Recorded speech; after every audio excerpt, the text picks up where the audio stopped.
de Salud y Sociedad en Popular Televisión de Cantabria. Hoy nos hemos desplazado al gabinete sanitario, aquí en General Dávila 60, para hablar con el doctor Carlos Álvarez, que vamos a hablar de un tema rarísimo. Vamos a hablar de la gripe y de los catarros. Carlos, muchas gracias por habernos recibido. Muchas gracias, Tria, por venir a nuestra casa, que también es la tuya, y hablar de esta enfermedad que todos los años nos visita, de esta mala amiga que viene todos los años a visitarme por estas fechas, por las fechas de invierno, y que siempre causa problemas en la población y que tanto coste desde el punto de vista económico y desde el punto de vista de asistencia laboral y escolar ocasiona, y que incluso algunas complicaciones que pueden ser temibles, ¿no? Y económico, porque la gripe es una enfermedad muy cara, es decir, muy cara por el número de personas que se ven afectadas. Pero en primer lugar vamos a hablar qué es la gripe. La gripe es una enfermedad infecciosa de origen viral que se conoce ya desde hace más de 2400 años, cuando los primeros médicos griegos lo descubrieron, y los filósofos no la descubrieron, sino la describieron en los primeros textos médicos que existen, y ya nos las empezaron a describir, que evoluciona de manera cíclica, que nos visita generalmente en las épocas de invierno, y que, como su nombre indica, es altamente infecciosa y contaminante. El gran problema que genera la gripe es que tiene una alta virulencia, de manera que cuando nos ataca empieza a contaminar rápidamente y afectar a la población que no... El origen de la gripe es siempre una enfermedad infecciosa, como te decía antes, y viral. Es un virus que está catalogado dentro del grupo de los virus de los ortomixovirus o viridaes, dentro de los que se conoce el famoso virus de la influenza, que tiene tiene varios grupos víricos, dentro de ellos los más conocidos el de la influencia tipo A, la influencia tipo B y la influencia tipo C. Hay otro grupo que es el Isavirus y otro grupo más, pero estos son menos infectivos y son menos, los que realmente ocasionan las pandemias de la gripe son los tres primeros. Dentro de ellos, el virus de la influencia tipo A es generalmente el más agresivo y es el que ha sido responsable de las mayores pandemias de gripe que han atacado a la humanidad, sobre todo en el siglo XX, desde que tenemos ya información médica más fidedigna y que hemos podido hacer estudios más profundos. Este grupo del virus de la influencia tipo A generalmente puede afectar o proviene de la infección de las aves, los cerdos y los humanos, y como te decía antes, ha sido el causante de las grandes pandemias de gripe en la historia. La gripe como enfermedad viral en sí, cuando nos ataca de manera normal, cuando no ha tenido, como ha sucedido en la historia, y si quieres podemos hablar luego de ello, algunas pandemias muy agresivas, como fue el caso de la gripe española en 1918-1919, generalmente evoluciona a oleadas epidemiológicas, ocasiona la sintomatología que la caracteriza, y el paciente se recupera en un periodo de 1 a 2 semanas y sin dejar mayores secuelas. En algunas ocasiones ha aparecido con una espectacular virulencia y agresividad y ha ocasionado verdaderas pandemias trágicas en la historia de la medicina. Es decir, que es una enfermedad. Me acuerdo siempre de un profesor mío en Estados Unidos que dijo un día: venid para aquí, muchachos, que acabáis de terminar la carrera de medicina, dice, y hay una enfermedad que no la habéis estudiado cómo tratarla y qué hacer con ella. Dice, y es la enfermedad más común que hay en la humanidad. Y todos nos quedamos así, a ver, de qué clase nos habíamos saltado. Y efectivamente, la enfermedad de la gripe, como tal, que era de lo que nos iba a hablar, acabamos la carrera y a mí no me enseñaron nunca, no me habían enseñado nunca qué hacer con un caso de gripe. Y es la enfermedad más común que existe en la medicina. Asimismo es, la gripe como enfermedad viral no tiene, salvo casos excepcionales, que podemos hablar de ellos también, salvo casos excepcionales, no tiene un tratamiento específico para lograr su cura. No es como las enfermedades infecciosas de origen bacteriano, que tenemos los antibióticos, que le podemos facilitar al paciente el antibiótico para intentar lograr la erradicación de la bacteria. En este caso, la gripe, al ser una enfermedad viral, aunque existen antivirales que pudiesen ayudarnos en el tratamiento de ella, solamente se reservan para casos especiales, casos en que son pacientes inmunocomprometidos, casos en que pacientes que están sufriendo algún tipo de tratamiento con terapias inmunoquímicas o inmunológicas, que pueden afectar, pueden tener complicaciones graves. En esos casos se pueden utilizar los antivirales. Pero en general la gripe, el que soluciona la gripe una vez que nos ha infectado es nuestro propio sistema inmunológico. Nuestras propias defensas, ya sea el sistema inmunológico tipo celular o tipo humoral, el que ataca al virus, reconoce al virus y destruye al virus. Ello lleva un periodo en el cual, un periodo inicial de incubación, que aproximadamente dura entre 1 a 7 días, un promedio, porque es bastante agresiva la gripe, un promedio de 3-4 días de incubación, un periodo de infectación inicial con fiebres altas, mucha toma del estado general, dolores articulares, dolores musculares, dolores de cabeza, dolores de garganta, de aparición brusca, que dura aproximadamente una semana, y luego un periodo de una semana más de recuperación, en el cual pues, ya la tos se hace más productiva y el paciente empieza a mejorar progresivamente hasta que se incorpora completamente a su actividad entre 10 y 15 días después de haber infectado. ¿Y por qué se transmite o cómo se transmite la gripe tan fácil de una persona a la otra? Y sobre todo en algunos colectivos, como pueden ser los niños, como pueden ser en los centros de enseñanza, como pueden ser los centros militares, o sea, donde hay grupos. Efectivamente, una de las características que tiene el virus de la gripe es, como te decía antes, su alta contagiosidad, o sea, que es altamente contagioso, altamente infectivo. La forma más común de transmisión de la gripe es a través de las microgotas que se generan con la tos o con la conversación. Al toser emitimos miles de microgotas que quedan... Algo así, y salen los bichos. Los bichos quedan en el aire en suspensión, luego se depositan también sobre algunos objetos, también puede ser contaminante, como los pomos de las puertas, los tubos metálicos de los autobuses, etcétera, que también a través de no solo es al respirar esas microgotas contaminadas, sino también al tocar estos objetos nos podemos contaminar o podemos seguir contaminando. Tocarlo y pasártelo. Tocarlo y pasarlo por cualquier mucosa, ya sea por la nariz, por la boca, por los ojos. Si nos tocamos en cualquier lugar donde hay mucosa, se absorbe el virus penetra en nuestro organismo, se empieza a replicar y comienza la infección. Y en los primeros 6 días es altamente contagioso. No solo nos infectamos nosotros, sino que empezamos a diseminar el virus rápidamente, y por eso es que las pandemias evolucionan tan rápido. En esos lugares, como decías tú, los lugares donde hay concentración de personas, los cuarteles, los hospitales, las residencias de ancianos, las prisiones, los barcos, en fin, en lugares donde hay concentración, alta concentración, en poco espacio de personas, la contagiosidad es muy alta, porque es muy difícil controlarla. El virus de la influenza que estamos hablando es particularmente incluso sensible al frío, de manera de que él se inactiva en los lugares donde hay calor, aproximadamente en la temperatura del cuerpo humano entre 30 y 37 grados, dura aproximadamente solamente una semana. Por eso es que en verano no padecemos de estas pandemias de gripe. A una temperatura de 0 grados puede vivir hasta 30 días, y se dice que por temperaturas superiores puede durar hasta mucho más tiempo, incluso fuera del organismo, y de ahí que mantenga su capacidad de infectar y de contaminar.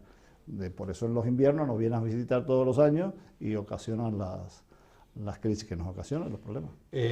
Has dicho que es una infección por influenza y has nombrado 3 grupos, pero dentro de esos 3 grupos hay el resto de la familia. Hay numerosos serotipos.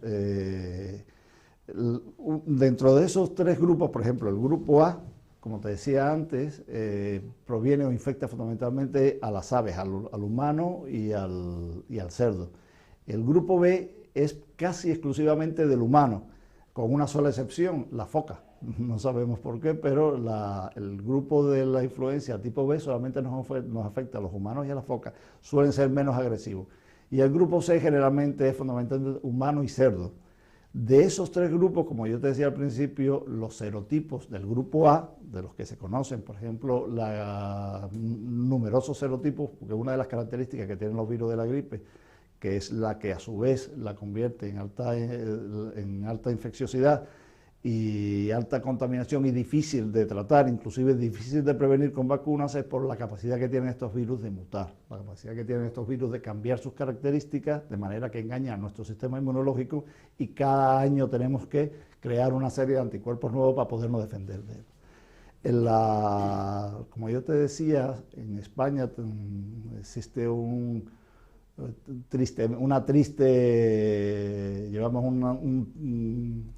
la famosa gripe española, o mal conocida como la gripe española, que existió en el año 1919, en el invierno del 18 a 1919, que ha sido, desde que existen récords de medicina, la gripe más agresiva en la historia de la medicina, el holocausto médico más mortal que se conoce, incluso solamente comparable con la peste negra que existió en la Edad Media, en cuanto a la cantidad de pacientes infectados y en cuanto a la morbimortalidad que generó, ya que la mortalidad de este serotipo especial, tipo A, H1N1, que era como se describió inicialmente este virus al mutar, tuvo una altísima mortalidad que algunos autores la describen entre 50 y 100, incluso 100 millones de muertes.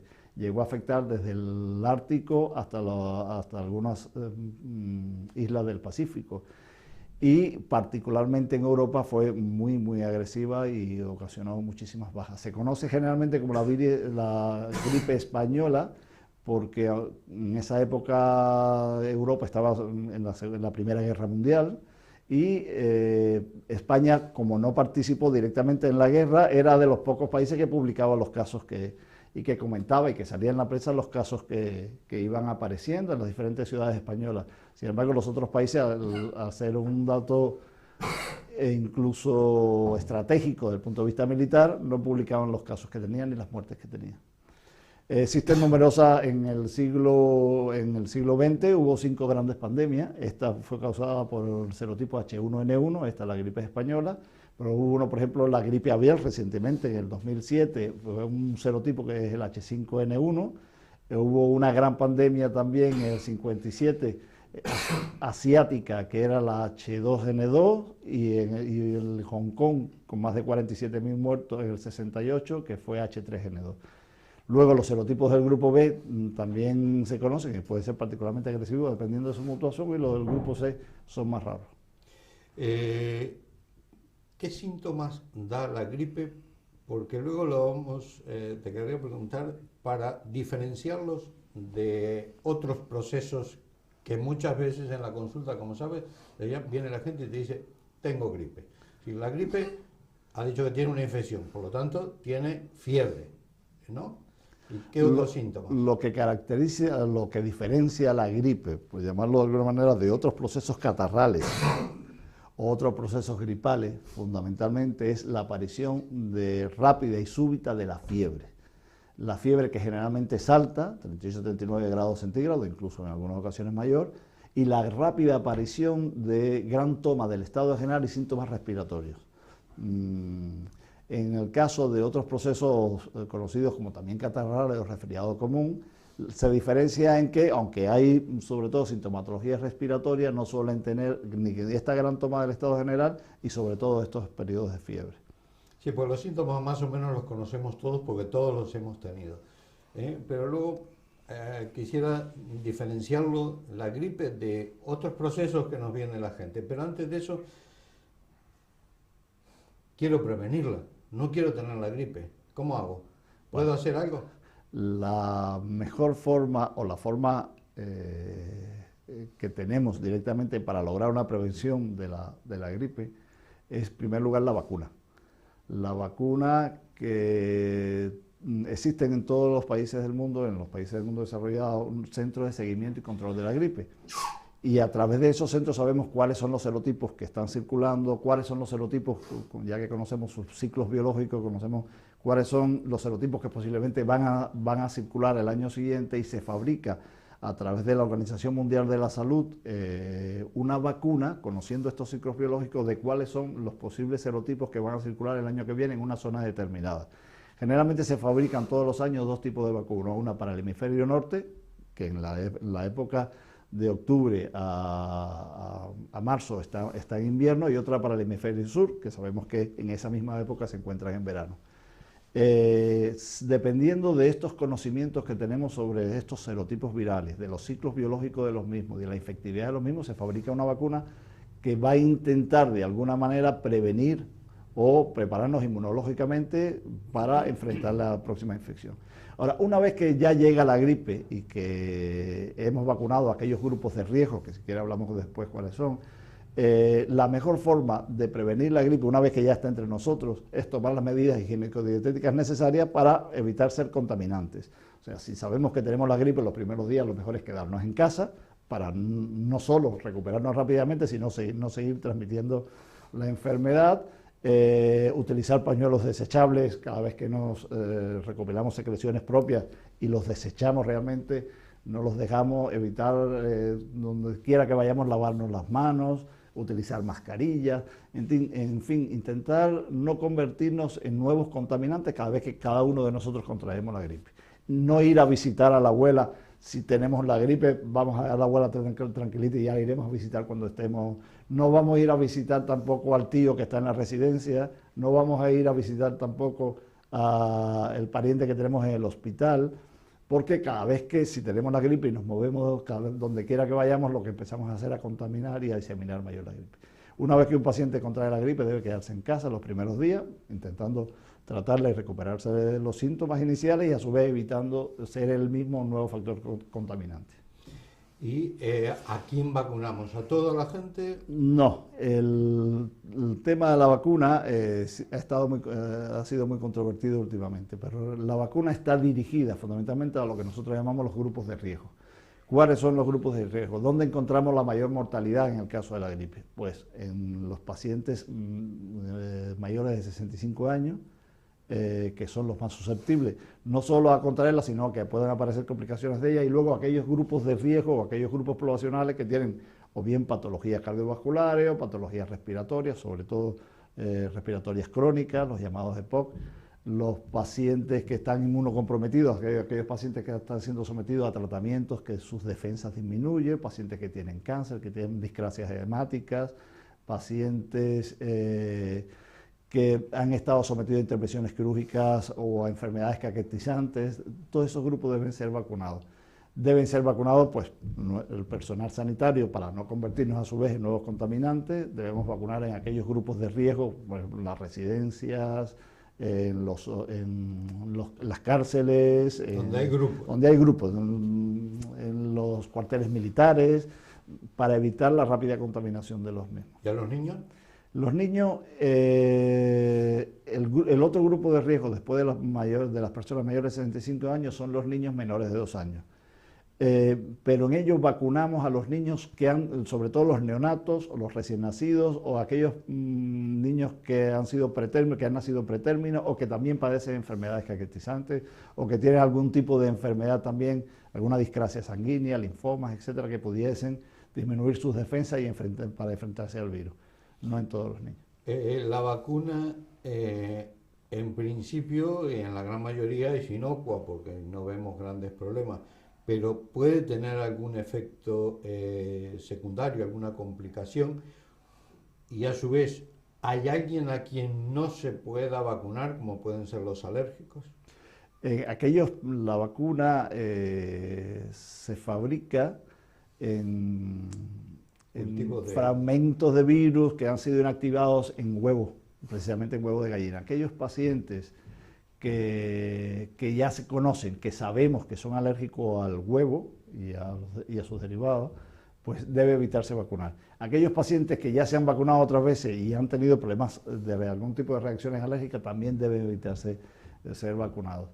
pero en general se puede decir que la vacuna de la gripe es bien tolerada, en general es bastante efectiva y en general si se selecciona bien los grupos de riesgo es un método eficaz para evitarla, al menos no vamos a evitar que nos siga visitando todos los años la gripe, pero sí la infección y la aparición de complicaciones en aquellos grupos de riesgo. La gripe en principio es un proceso banal que nos tiene molestos durante unos pocos días, de 3 a 7 días aproximadamente. Pero hay gente, lo oímos en las noticias y sobre todo en los últimos días, que ha fallecido tantas personas por la gripe. ¿Para quién es peligroso la gripe? ¿Para cualquiera? A ver, cualquier persona que contraiga la gripe, en general, nuestro sistema inmunológico es capaz de inactivarla. Somos capaces de sobreponernos a ella y recuperarnos sin mayores complicaciones. En esos grupos de riesgo, en aquellas personas, por ejemplo, lo que hablamos, mayores de 65 años, en aquellas personas con enfermedades en las cuales sí existe riesgo de que pueda sufrir complicaciones. La mayor cantidad de complicaciones generalmente es el aparato respiratorio, la neumonía viral, aunque también existen complicaciones neurológicas y de otros órganos o sistemas. En aquellos pacientes que padecen algunas enfermedades hay que tener mucho cuidado con ellas porque sí, la mortalidad de la gripe en algunos casos, en algunos años ha sido particularmente elevada y pueden aparecer esas complicaciones que son tan temidas y que debemos evitar siempre. O sea que es un paciente que previamente tiene ya otras patologías. La gripe como tal por sí misma en una persona sana no es mortal de necesidad. Es muy molesta, todos sabemos lo que nos ocasiona en cuanto a la sintomatología que ocasiona, esos dolores de cabeza terribles, esas fiebres, esa tos que inicialmente es seca, pertinaz e impertinente, esa tos que no nos deja dormir, esos dolores musculares que aparecen en los primeros 5 días, que son terribles también, pero normalmente en un paciente sano no tienen por qué aparecer estas complicaciones. Como hablábamos anteriormente, ha habido algunas epidemias que han sido particularmente agresivas, pero eso se ha producido por mutaciones del virus que lo ha convertido en gérmenes muy agresivos, muy infectantes, productores de citocinas que son capaces de generar complicaciones. Son esas pandemias de las que ya hemos hablado, pero en condiciones normales, la gripe que conocemos normalmente, la gripe que nos suele visitar todos los años, no tiene por qué ser una gripe con alto riesgo de mortalidad. Por ejemplo, creo que en lo que llevamos de año ahora mismo en Cantabria, que ya estamos en el periodo, en la ola final, en la curva final de la pandemia, de la epidemia de este año, creo que solamente ha habido 3 casos de defunción. Y de esos 3 casos, los 3 se conocen que eran pacientes polimedicados con otras enfermedades o susceptibles de sufrir complicaciones. En general no ha habido mayor morbimortalidad con relación a años anteriores. Y nos queda una cosa fundamental. Es la enfermedad tan común, tiene una serie de síntomas, pero la vamos a tener que tratar, porque la gente nos viene a la consulta y nos dice, quiero tratamiento, pasado mañana es la boda de mi hijo y quiero cortarla ya. Entonces, antes de hablar del tratamiento, vamos a hacer una pequeña pausa publicitaria y continuamos en Salud y Sociedad.